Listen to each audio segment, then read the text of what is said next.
దళిత స్త్రీని దేవదాసి ఎత్తాడు, మరి బాపన స్త్రీని ఏరా లంజ కొడుక, దేవునికే కష్టమే కదరా. గలీజ్ లంజ కొడుకులు. అంటే ఎక్కడో చోట మళ్ళీ కర్మ సిద్ధాంతం చెప్తాడు, వానికి వర్తించదా బాపనోనికి? లంజా కొడక. ఇప్పటికీ చూడు ముస్లింలు వాళ్ళలో ఎవడైనా సరే ముస్లిం అన్నోడు వాడు ఇమాం అవుతాడు.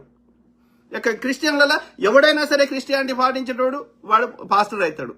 కానీ ఈ సోకాళ్ళు సనాతన శక్త ధర్మంలో బాపన్ లంచ కొడుకు తప్ప మిగతాడు ఓడు కాడు. లంచా కొడక. ఎన్నేళ్ళు రా కాల్సుక తింటావు. దెంగే నీ ఆర్యావర్తానికి, నీ ఆర్యావర్తం ఏడికెళ్ళుందో ఆడికి. మా శూద్రులని మా హిందువులని చంపకు.